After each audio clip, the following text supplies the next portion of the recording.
Module 7, Objective 7, describe the structures and functions of the sympathetic nervous system and discuss sympathetic neurotransmitter release and their effects on target organs and tissues. The suprarenal medulla, and if we look at that term, we can try to break it down. Suprarenal is just another name for the adrenal gland. So supra means on top of, renal, the kidney, but we usually know it as the adrenal gland. And the medulla refers to the tissue in the middle. So if you look at the kidney, on top of it we have the adrenal gland. And the adrenal gland has a cortex. Remember, a cortex of any organ is sort of that outer layer. And then in the middle of the cortex, or in the middle of the organ, we have the medulla. And it's the tissue of the medulla that we're talking about here. So ganglionic neurons are going to have very short axons, and when stimulated, they release neurotransmitters into the bloodstream, not at the synapse. So here's one difference. Normally, neurotransmitters are released at the synapse. Here, we find neurotransmitters being released into the bloodstream, and that's what the adrenal gland does. It releases neurotransmitter directly into the bloodstream. And once secreted into the bloodstream, they act as hormones, and all hormones affect their targets. So the hormones are going to surge through the body, through the cardiovascular system, and they're going to reach their target cells throughout the body. Here we sort of see that image. So your adrenal glands situated down here, they are going to be sympathetically activated to release their neurotransmitters. Their neurotransmitters are epinephrine and norepinephrine. 75 to 80% of the secretory output of the adrenal medulla is epinephrine, and then the rest is norep. Epinephrine is also known as adrenaline, and norepinephrine is known as noradrenaline.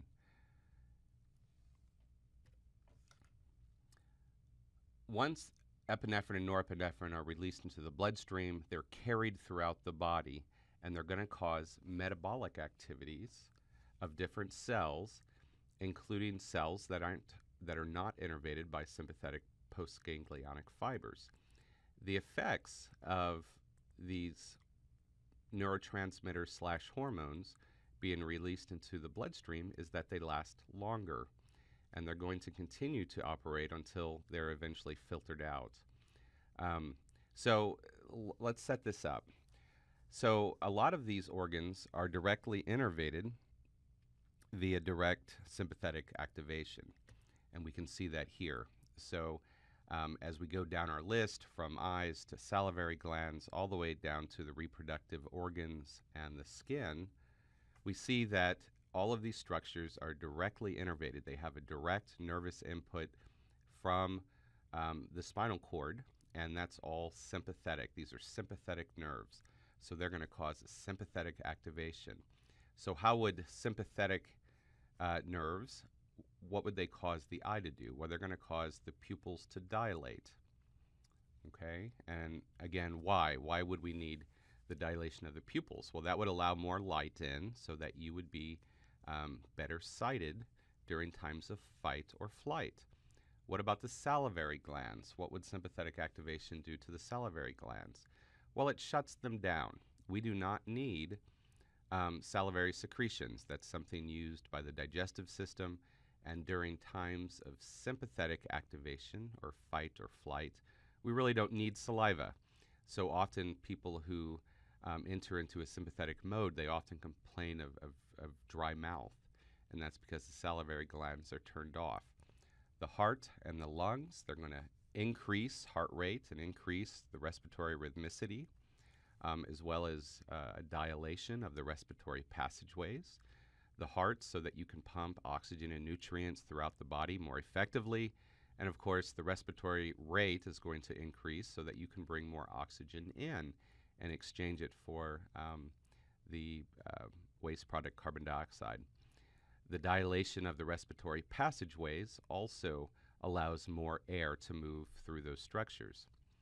The organs of digestion, the liver, the gallbladder, the stomach, spleen, pancreas, large and small intestines, that all gets shut down. We don't need to worry about digestive processes during fight or flight. So those organs, they get a decreased stimulation so that the energy can then be shunted to these other organs that are activated during times of stress or fight or flight. The kidneys, the bladder, the reproductive organs, again, they shut down. We do not need these organs to be functioning at this time. The adrenal medulla, right here, it becomes activated. So you can see that there is a direct nerve that activates the adrenal medulla, and that's going to cause the adrenal medulla to release epinephrine and norepinephrine. Now, what do these neurotransmitters/hormones do? Well, they enter the cardiovascular system, and they're going to be delivered systemically. So they're going to be delivered everywhere. And they're going to cause pretty much the same reaction that this direct sympathetic activation occurs. So for instance, if we start right here, we can see that the heart is directly innervated to increase the heart rate.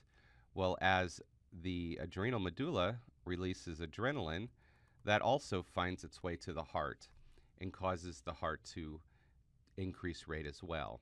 So why do we have two ways or two systems designed to do the same thing? We have a direct connection to the heart to increase heart rate, but we also have, from the adrenal medulla, epinephrine, which will increase heart rate. Well, the simple answer is, in order for sympathetic activation to work, in order for a person to enter into a fight or flight mode, everything has to be coordinated.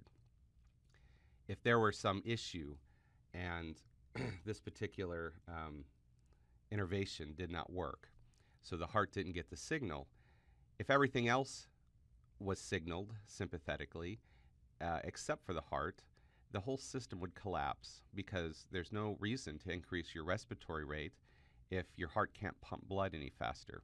So the epinephrine and norepinephrine released from the adrenal medulla really ensures that all these organ systems are all being activated at the same time and in concert.